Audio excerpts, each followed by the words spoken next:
This conference will now be recorded.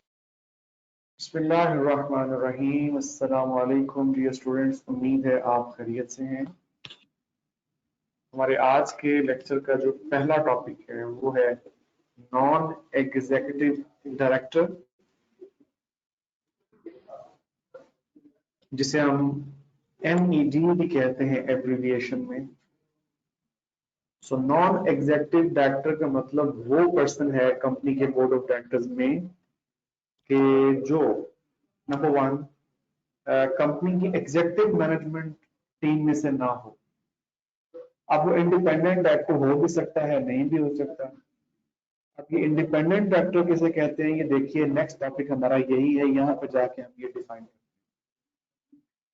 अच्छा जी, पहला point. दूसरा पॉइंट है कि कंपनी के बोर्ड ऑफ डायरेक्टर्स में अगर किसी एक पर्सन को एज NED अपॉइंट किया गया है तो मकसद ये है, इसका काम ये है इस NED का, नॉन एग्जीक्यूटिव डायरेक्टर का, कि ये कंपनी के बोर्ड ऑफ डायरेक्टर्स को एक आउटसाइड व्यू पॉइंट प्रोवाइड करे।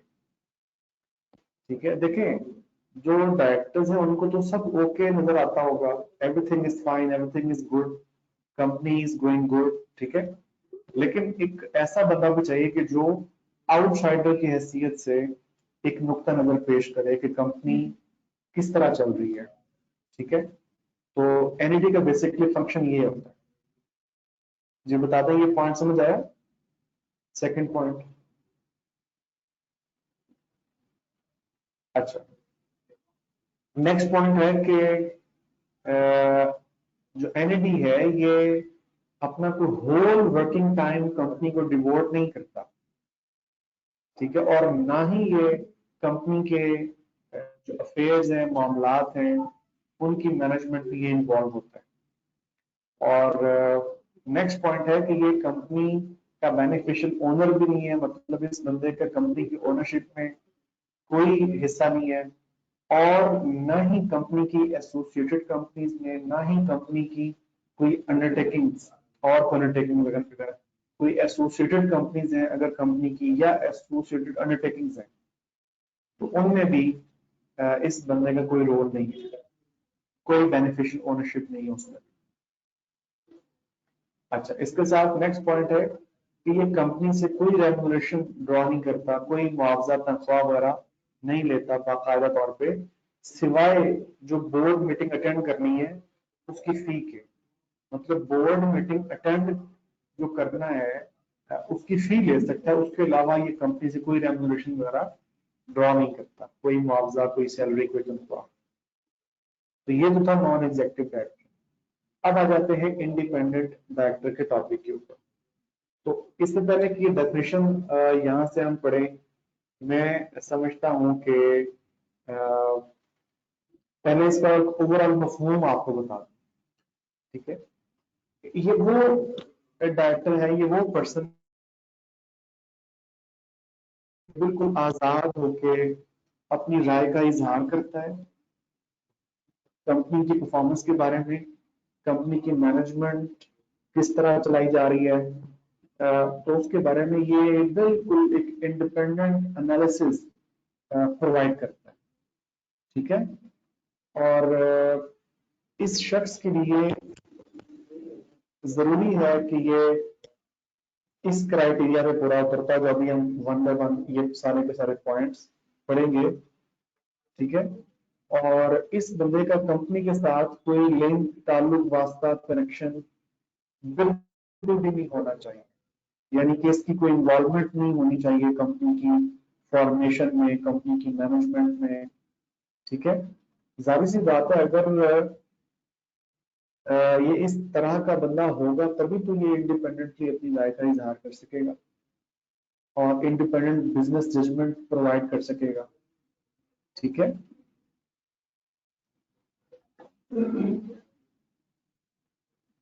तो ये एक ओवरऑल मफहूम मैंने आपको इसके बारे में बताया।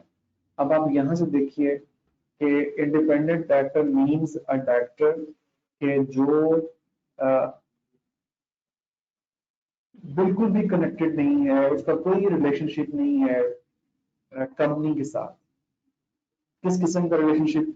ना पेक्यूलियर रिलेशनशिप मतलब फाइनेंशियल, मॉनेटरी, कोई रिलेशनशिप नहीं है, ना किसी और किस्म का मतलब इसकी इन्वॉल्वमेंट है, कंपनी की फॉर्मेशन में इसका कोई किरदार है, ठीक है, तो इसका कोई रिलेशनशिप नहीं है कंपनी के साथ या कंपनी की एसोसिएटेड कंपनी के साथ या कंपनी की सब्सिडियरीज में से किसी कंपनी के साथ या होल्डिंग कंपनी के साथ या कंपनी के डायरेक्टर्स के साथ इसका किसी किस्म का कोई रिलेशनशिप नहीं है। और इसको इंडिपेंडेंट डायरेक्टर तभी कहा जा सकता है कि अगर ये अपना इंडिपेंडेंट बिजनेस जजमेंट प्रोवाइड कर सके।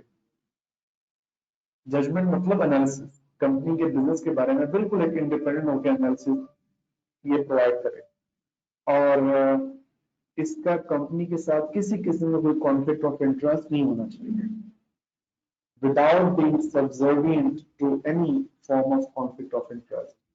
Subservient का मतलब है अंडर, यानी कंपनी का इसके साथ इसका कंपनी के साथ कोई कॉन्फ्लिक्ट ऑफ इंटरेस्ट नहीं होना चाहिए।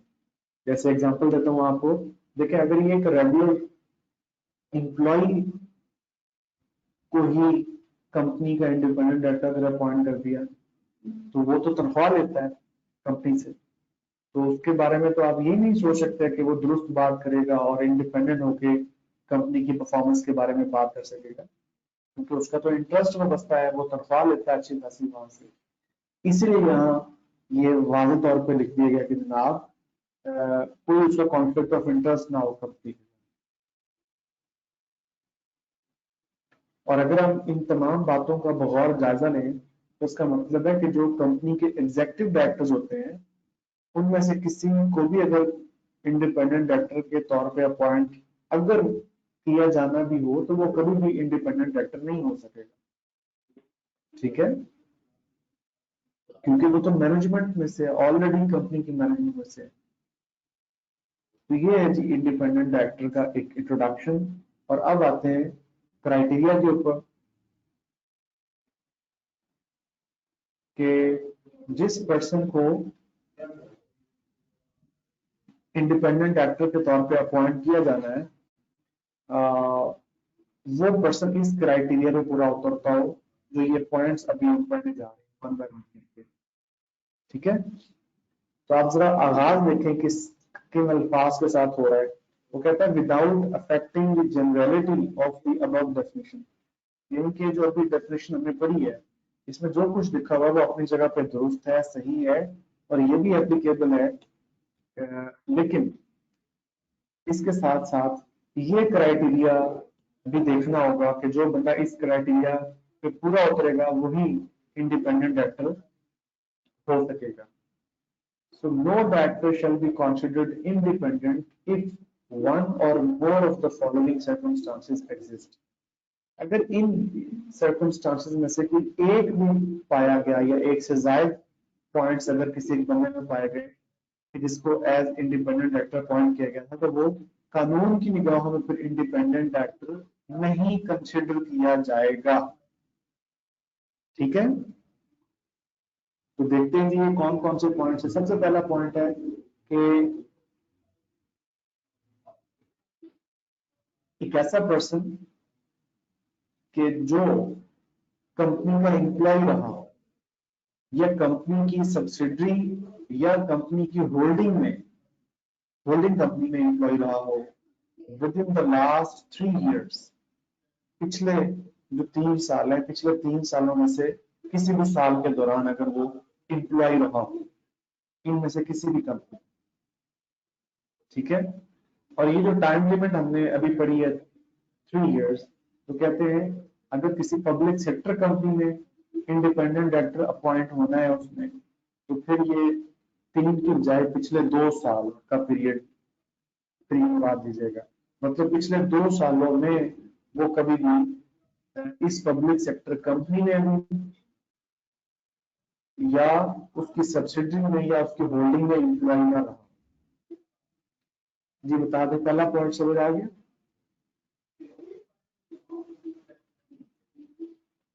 अच्छा, सेकंड पॉइंट है कि he is or has been the chief executive officer of subsidiaries, कि अगर वो चीफ एग्जीक्यूटिव है या रहा है सब्सिडरी कंपनी का या एसोसिएटेड कंपनी का या एसोसिएटेड अंडरटेकिंग या जिस कंपनी में उसने इंडिपेंडेंट डायरेक्टर होना है उसकी होल्डिंग कंपनी में, ठीक है। तो अगर पिछले 3 सालों में से किसी भी साल के दौरान वो इनमें से किसी भी किस्म की कंपनी में चीफ एग्जीक्यूटिव है या रहा है, ठीक है, ठीक है जी, तो वो बंदा भी इंडिपेंडेंट डायरेक्टर नहीं हो सकेगा। अगर उसे अपॉइंट कर भी दिया गया तो वो कानून के मुताबिक इंडिपेंडेंट डायरेक्टर कंसिडर नहीं किया जाएगा। और वंस अगेन देखिए यहां भी वही है कि अगर किसी पब्लिक सेक्टर कंपनी में इंडिपेंडेंट डायरेक्टर की अपॉइंटमेंट होनी थी एक बंदे की, तो उस केस में फिर पिछले 3 साल की बजाय पिछले 2 सालों के दौरान वो फिर चीफ एग्जीक्यूटिव ना रहा हो, इनमें से किसी भी कंपनी की जरूरत है आपको बने। थर्ड पॉइंट है कि he has or has had within the last 3 years or in case of public sector company last 2 years, उस बंदे का पिछले 3 सालों के दौरान कोई मटेरियल बिजनेस रिलेशनशिप ना रहा हो पिछले 3 सालों के दौरान, ना इस वक्त हो। अब आप चेक करिए कि 2 बातें लिखी हुई हैं, he has और has had within last 3 years a material business relationship with the company। एक ऐसा शख्स के जिसका कंपनी के साथ एक मटेरियल बिजनेस रिलेशनशिप है या पिछले 3 सालों में से किसी भी साल के दौरान रहा है, ठीक है, कोई अहम किस्म का कारोबारी ताल्लुक कंपनी के साथ, चाहे डायरेक्टली उसका अपना ताल्लुक या इनडायरेक्टली, ठीक है, तो इस सूरत में भी वो बंदा फिर उस कंपनी में इंडिपेंडेंट डायरेक्टर नहीं हो सकेगा। अच्छा, अब इनडायरेक्ट रिलेशनशिप का मतलब क्या है? फर्ज कीजिए कि ये बंदा किसी फर्म का पार्टनर है और उस फर्म का कारोबारी ताल्लुक है कंपनी के साथ, या एक शख्स किसी कंपनी का मेजर शेयर होल्डर है और उस कंपनी का उस दूसरी कंपनी के साथ कारोबारी ताल्लुक है कि जिस कंपनी में उस बंदे की इंडिपेंडेंट डायरेक्टर के तौर पे अपॉइंटमेंट होने की बातें हो रही, ठीक है।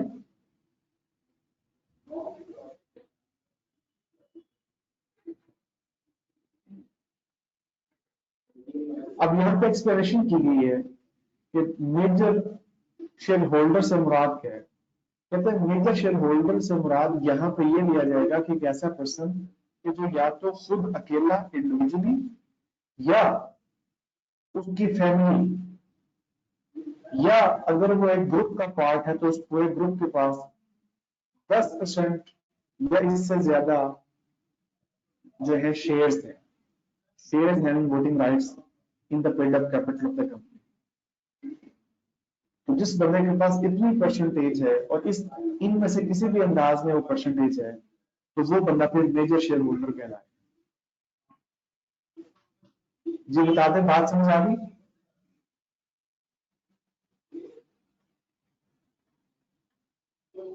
ओके,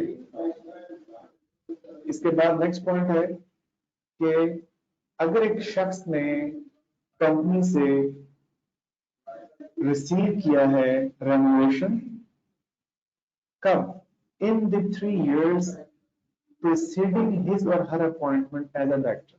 इंडिपेंडेंट डायरेक्टर के तौर पे अपॉइंटमेंट से पहले के जो पिछले 3 साल हैं, इन 3 सालों में से किसी भी साल के दौरान अगर उसने कोई मुआवजा लिया है कंपनी से या उसने कोई एडिशनल रेम्यूनरेशन लिया है, ठीक है, तो ये बंदा फिर उस कंपनी में इंडिपेंडेंट डायरेक्टर फिर नहीं हो सकता। अब यहाँ पे ना एक एक्सक्लूडेड लिखी हुई है, मतलब एक एक्सेप्शन यहाँ पे लिखी हुई है, excluding retirement benefits from the company apart from a directors fee. ठीक है, अगर उसने इस कंपनी से पिछले 3 सालों में से किसी भी साल के दौरान रिटायरमेंट बेनिफिट्स लिए, मतलब ये पहले यहाँ पे एम्प्लॉय था, रिटायर हो गया था, और इसको रिटायरमेंट के जो बेनिफिट्स हैं, जैसे वो क्या होता है ग्रेजुटी वगैरह, वो पिछले 3 सालों में से किसी भी साल के दौरान अगर मिले हैं तो कहते हैं ये बंदा इंडिपेंडेंट डायरेक्टर हो सकता है, क्योंकि इसकी रिटायरमेंट जो है वो 3 साल पहले हुई थी।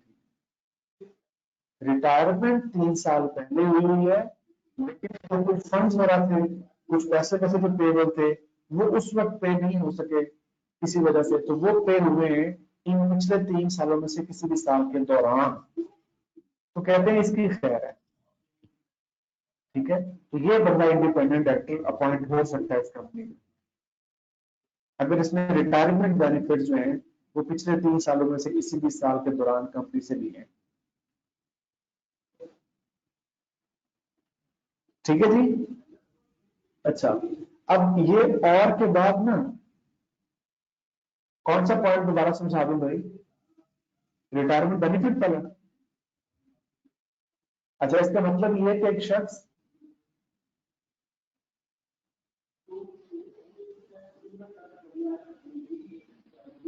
भाई कौन सा पॉइंट कह रहे हैं? रेमुनरेशन वाला पॉइंट कह रहे हैं, ये वाला? इसका मतलब है कि अगर उसने पिछले 3 सालों में किसी भी साल के दौरान अगर उसने कंपनी से कोई तनख्वाह ली है, इसका मतलब है तनख्वाह उसने दी है क्योंकि वो यहाँ पे कोई ना कोई मुलाजिम था या एम्प्लॉय था। ठीक है, तो इसका तो फिर इस कंपनी के साथ कोई ना कोई रिलेशन था इमीडिएटली पिछले 3 सालों के दौरान, और हम ये ऊपर कह चुके हैं कि जनाब कोई कनेक्शन नहीं होना चाहिए इसका, एटलीस्ट पिछले 3 सालों में से किसी भी साल के दौरान तो बिल्कुल भी ना हो। तो अगर इसने पिछले 3 सालों में से किसी भी साल के दौरान कंपनी से मुआवजा लिया, तो मुआवजा भाई किस चीज का लेते हैं? सर्विसेज का। तो इसका मतलब पिछले 3 सालों में से किसी भी साल के दौरान इसने सर्विसेज प्रोवाइड की थी, इसका कंपनी के साथ ताल्लुक था, तो इस बंदे को अगर इसी कंपनी में as an independent director appoint किया जाना हो, तो ये अपॉइंटमेंट फिर इंडिपेंडेंट तस्वर नहीं की जाएगी, ये फिर इंडिपेंडेंट डायरेक्टर कंसिडर नहीं किया जाएगा। जी भाई बताएं, बात समझ आ गई प्यारे भाई? ओके। अच्छा, अब ये जो और के बाद वाला पॉइंट है ना, यहाँ से फिर वही आ गया कि इंडिपेंडेंट डायरेक्टर कंसिडर नहीं होगा इस केस में भी। ठीक है, if he has participated in the companies stock option. अब ये स्टॉक ऑप्शन क्या होता है, इसको जरा मैं समझा देता हूँ जरा आसान से अल्फाज में। देखिए, ये एक एग्रीमेंट होता है जिसमें कि कंपनी किसी के साथ, किसी पार्टी के साथ ये एग्रीमेंट करती है कि आइंदा आने वाले इतने अरसे के अंदर अंदर, मिसाल के तौर पर आइंदा आने वाले 5 साल के अंदर अंदर अगर आप कंपनी से कभी भी शेयर्स परचेज करेंगे तो कंपनी आपको शेयर्स देगी आज के रेट पे, जिस जो शेयर की आज कीमत है इस कीमत पे आपको शेयर्स देगी। ठीक है, अगर आप कंपनी से शेयर्स परचेज करते हैं आइंदा 5 सालों में से किसी भी साल के दौरान। ठीक है, तो इस एग्रीमेंट को बोलते हैं स्टॉक ऑप्शन। जी बताएं, समझ आ गई? तो अगर किसी पर्सन का कंपनी के साथ ये वाला एग्रीमेंट है, तो ऐसा बंदा भी इस कंपनी में इंडिपेंडेंट डायरेक्टर फिर अपॉइंट नहीं हो सकेगा। अगर कर दिया गया तो इंडिपेंडेंट फिर कंसिडर नहीं होगा, क्योंकि इस बंदे का तो कंपनी के साथ इस किस्म का एग्रीमेंट है, इसका तो मुफाद वाबस्ता हो चुका है कंपनी के साथ। ठीक है, इसी तरह अगर एक पर्सन परफॉर्मेंस रिलेटेड पे स्कीम में आ गया है, लाइक इसने कोई, इसको रेमुनरेशन मिलना है या इसको कोई पे या तनख्वाह मिलनी है परफॉर्मेंस रिलेटेड, तो ऐसा बंदा भी फिर इंडिपेंडेंट डायरेक्टर नहीं हो सकेगा। जी बता दें, पूरा पॉइंट समझ आ गया बच्चों? पॉइंट समझ आ गया? ओके। इसके बाद नेक्स्ट पॉइंट है कि if he is the close relative of the companies promoters, directors और मेजर शेयर होल्डर्स। अगर एक शख्स कंपनी के प्रमोटर्स में से किसी प्रमोटर का क्लोज रिलेटिव है, या डायरेक्टर्स में से किसी डायरेक्टर का, या मेजर शेयर होल्डर्स में से किसी शेयर होल्डर का अगर क्लोज रिलेटिव है, तो ये बंदा भी इस कंपनी में इंडिपेंडेंट डायरेक्टर नहीं हो सकेगा। अब क्लोज रिलेटिव की टर्म को यहाँ पे एक्सप्लेन किया गया है कि क्लोज रिलेटिव में कौन सा रहता है, लीनियर असेंडेंट्स या लीनियर डिसेंडेंट्स आ जाते हैं, या सिबलिंग्स आ जाते हैं। समझ गए? सिबलिंग्स मतलब बहन भाई, लीनियर असेंडेंट्स मतलब गेस करें, लीनियर असेंडेंट्स मतलब बाप है, दादा है या नाना है, इस तरह करके। और लीनियर डिसेंडेंट्स जैसे बेटा है या पोता है, ठीक है, बेटी है या नवासा नवासी, ये लीनियर डिसेंडेंट्स। Okay okay. तो क्लोज रिलेटिव के तारीफ में सिर्फ यही लोग आते हैं। अच्छा, इसके बाद नेक्स्ट पॉइंट है कि अगर एक शख्स क्रॉस डायरेक्टरशिप होल्ड किए हुए, क्रॉस डायरेक्टरशिप क्या मतलब क्रॉस डायरेक्टरशिप? अब क्रॉस डायरेक्टरशिप का मतलब समझाने के लिए मैं ये एग्जांपल आपको देता हूं। जैसे एक कंपनी ए है, अब कंपनी ए के अंदर एक डायरेक्टर है, फर्ज करें मिस्टर एक्स, ठीक है, ये कंपनी ए में डायरेक्टर है। अच्छा, एट द सेम टाइम ये जो मिस्टर एक्स है, ये कंपनी बी में भी डायरेक्टर है। ठीक हो गया? अच्छा, तो दो जगह इसकी डायरेक्टरशिप होगी, कंपनी ए में भी, कंपनी बी में भी। अच्छा, अब इत्तेफाक कंपनी बी में एक डायरेक्टर है मिस्टर वाई, और एट द सेम टाइम ये जो मिस्टर वाई है, ये कंपनी ए में भी डायरेक्टर है। ठीक है, कंपनी ए में एक्स डायरेक्टर है, और यहाँ डायरेक्टर होने के साथ साथ ये बी कंपनी में भी है, और कंपनी बी में एक बंदा है मिस्टर वाई, यहाँ पे ये डायरेक्टर है, और यहाँ पे डायरेक्टर होने के साथ साथ ये कंपनी ए के अंदर भी डायरेक्टर है। तो इनको हम कहते हैं क्रॉस डायरेक्टरशिप। बताएं, बात समझ आई? तो बता दें। तो इसका मतलब है एक्स जो है वो इन दोनों में से किसी भी कंपनीज के अंदर इंडिपेंडेंट डायरेक्टर नहीं हो सकता, और वाई भी नहीं हो सकता। ठीक है, इसी तरह और have significant links with other directors through involvement in other companies और bodies not being the associations licensed under as not for profit. अच्छा, एक ऐसा शख्स के जिसके सिग्निफिकेंट लिंक्स हैं कंपनी के डायरेक्टर्स के साथ, उसकी कंपनीज में इन्वॉल्वमेंट है, तो ऐसा बंदा भी इनमें से किसी भी कंपनी में, जिस कंपनी के डायरेक्टर्स के साथ उसका ताल्लुकात है, तो ऐसा बंदा भी उन कंपनीज के अंदर इंडिपेंडेंट डायरेक्टर कंसिडर नहीं होगा अगर उसे अपॉइंट कर भी दिया गया। ठीक हो गया जी?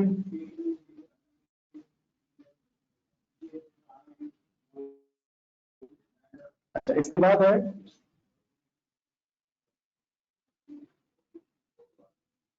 if he has served on the board for more than 3 consecutive terms। अगर एक पर्सन मुसलसल 3 टर्म्स से ज्यादा as an independent director company में सर्व कर चुका है, मुसलसल 3 टर्म्स से ज्यादा, अल्फाज पढ़ के देखें, for more than 3 consecutive terms। 3 consecutive terms में लिखा हुआ सिर्फ, बल्कि लिखा हुआ for more than 3 consecutive terms। अगर एक person as an independent director serve कर चुका है, तो ये बंदा अब नेक्स्ट टर्म के लिए फिर इंडिपेंडेंट डायरेक्टर के लिए एलिजिबल नहीं है। हाँ, अगर किसी एक टर्म के बीच में गैप आ गया, मतलब 2 कंसेक्यूटिव टर्म्स उसने सर्व किया, फिर अगली जो टर्म है उसके लिए वो इंडिपेंडेंट डायरेक्टर नहीं बना, फिर ये जो नेक्स्ट टर्म आ रही है ना, इसमें फिर ये एलिजिबल है एज एन इंडिपेंडेंट डायरेक्टर। जरा बता दें, बात समझ आ गई? Hello, okay. और ये वही आ गया यहाँ पे, to consecutive terms in case of public sector company. अच्छा, इसके बाद नेक्स्ट पॉइंट है कि a person nominated as a director by creditors, government और body corporate। अच्छा, किस किस को याद है कि हमने नॉमिनी डायरेक्टर कॉन्सेप्ट पढ़ा था? Nominee director, nominee by creditors, nominee by government. Okay, तो ये असल में वो बात हो रही है। तो अगर क्रेडिटर्स का नॉमिनी बनता है तो उस कंपनी के अंदर फिर वो नॉमिनी डायरेक्टर इंडिपेंडेंट डायरेक्टर नहीं बन सकता। ठीक हो गया?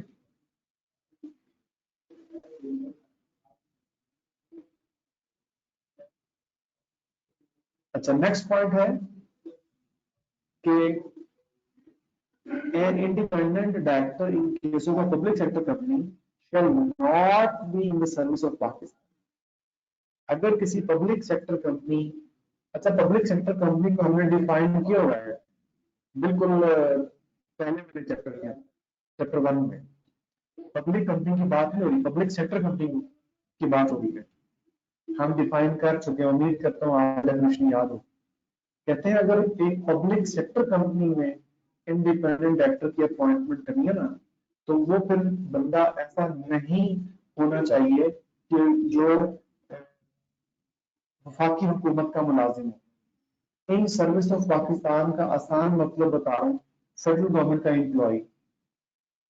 तो अगर वो वफाकी हुकूमत का मुलाजिम है, फेडरल गवर्नमेंट का एम्प्लॉय है, तो वो किसी पब्लिक सेक्टर कंपनी में इंडिपेंडेंट डायरेक्टर नहीं हो सकता। या फिर वो शख्स जो किसी स्टैट्यूटरी बॉडी में एम्प्लॉय हो, और स्टैट्यूटरी बॉडी से मुराद एक ऐसी बॉडी, एक ऐसा इदारा जो किसी कानून के तहत कायम किया गया हो। एग्जाम्पल जैसे स्टेट बैंक ऑफ पाकिस्तान। अब अगर एक शख्स स्टेट बैंक ऑफ पाकिस्तान में एम्प्लॉय है तो उसे हम कहेंगे वो स्टैट्यूटरी बॉडी में एम्प्लॉय है, स्टैट्यूटरी बॉडी में वो मुलाजिम है। तो ये बंदा भी किसी पब्लिक सेक्टर कंपनी में इंडिपेंडेंट डायरेक्टर नहीं हो सकेगा। or anybody or institution owned or controlled by the government, या एक ऐसा शख्स के जो किसी भी ऐसी बॉडी या इंस्टीट्यूशन में एम्प्लॉय हो कि जो इंस्टीट्यूशन या बॉडी गवर्नमेंट के अंडर कंट्रोल या गवर्नमेंट की ओनरशिप। जी बताएं, समझ आ गई जी?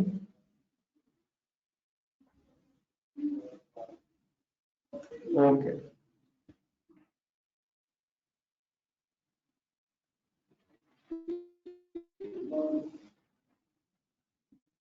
Manner of selection and maintenance of data bank.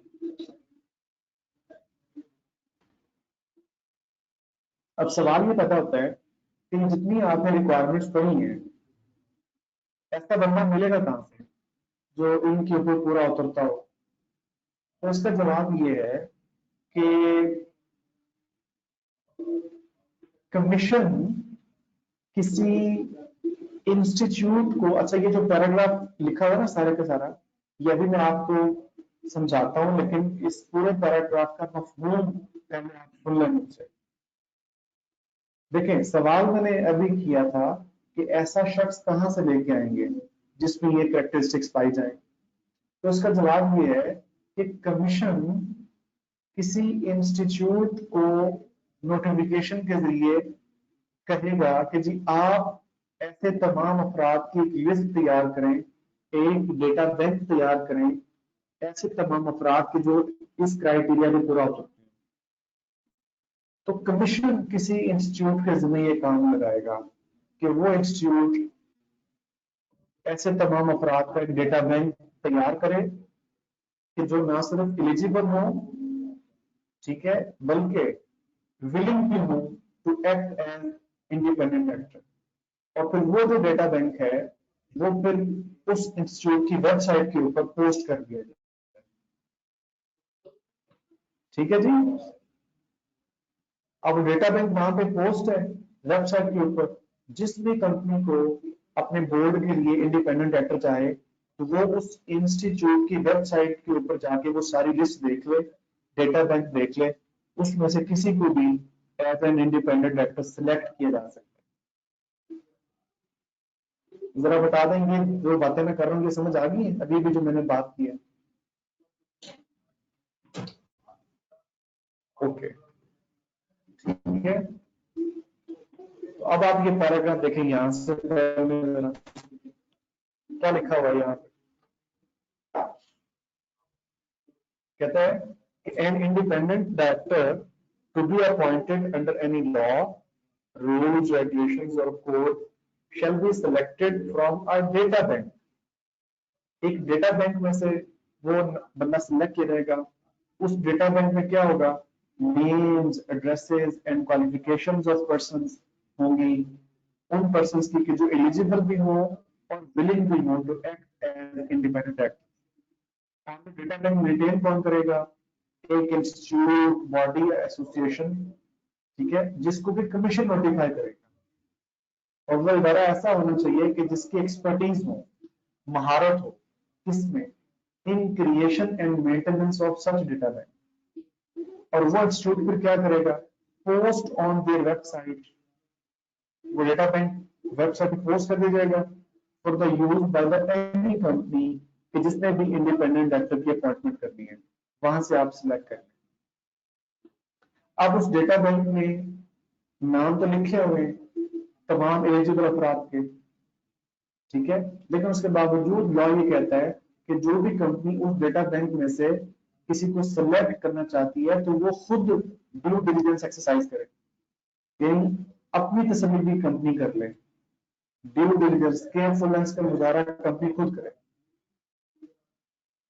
ऐसा नहीं है कि किसी को वहां से इंडिपेंडेंट डायरेक्टर सिलेक्ट कर लिया और बाद में कुछ नुकसान हुआ तो कंपनी जनाब इल्जाम अगर देना चाहे उस इंस्टीट्यूट को कि जिसकी वेबसाइट से वो नाम दिया गया था, तो कंपनी ऐसा नहीं कर सकती। इसलिए लॉ ने कहा भाई वहां पे सिर्फ नाम दिए हुए हैं, अब उन नामों में से किसी को सिलेक्ट करना है तो आप अपनी तसल्ली खुद करें, ठीक है, ड्यू डिलिजेंस खुद एक्सरसाइज करें। ओके होगा जी? बताएं जरा, ये बात समझ आ गई है वाली? तो कंपनी जिसने नाम सेलेक्ट करना है वो अपनी तसल्ली भी कर लिया उस बंदे के बारे में, ठीक है। अच्छा, इसके बाद इलेक्शन प्रोसेस एंड कंसेंट। अगर तो किसी लिस्टेड कंपनी में इंडिपेंडेंट डायरेक्टर अपॉइंट करना है तो कहते हैं फिर ये इलेक्ट ही होगा, यानी इंडिपेंडेंट डायरेक्टर अगर लिस्टेड कंपनी में होना है तो उसका फिर इलेक्शन होगा, जिस तरह के अदर डायरेक्टर्स का इलेक्शन होता है। तो डायरेक्टर्स के इलेक्शन के मौके पे ये बंदा भी इलेक्ट होगा, ठीक है। और वो जनरल मीटिंग की जिसमें इलेक्शन होना है डायरेक्टर्स का, उस जनरल मीटिंग के नोटिस में ये बात लिखी हुई होनी चाहिए कि जनाब ये जो अपॉइंटी है, मतलब जिसको इंडिपेंडेंट डायरेक्टर के तौर पे अपॉइंट किया जाना है, इलेक्ट किया जाना है, तो नोटिस में ये लिखा हुआ चाहिए कि इसी अपॉइंटी को इंडिपेंडेंट डायरेक्टर के तौर पे अपॉइंट किए जाने की क्या जस्टिफिकेशन है, जो इस बंदे को चूज किया गया है, ठीक है, तो किस बुनियाद पे क्या जस्टिफिकेशन है इसी को चूज किए जाने के लिए।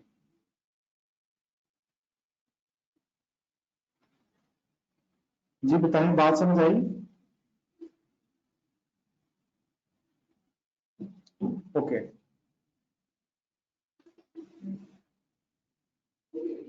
अच्छा, जो नेक्स्ट ये पॉइंट लिखा हुआ है, कहते हैं कि अगर किसी पर्सन का नेम डेटा बैंक में ऐड करना भी है ना, मतलब एक ऐसा बंदा है कि जो बिल्कुल क्राइटेरिया जो पूरा उतरता है, एलिजिबल है, अहल है, और उसका नाम डेटा बैंक में दिया जा सकता है, लेकिन लॉ कहता है कि जिस पर्सन का नाम डेटा बैंक में दिया जाना है ना, तो डेटा बैंक में नाम ऐड करने के लिए भी उसकी कंसेंट जरूरी है। उसकी कंसेंट के बगैर आप उसका नाम डेटा बैंक में नहीं दे सकते। ये है जी पॉइंट आपका ये वाला, ठीक है।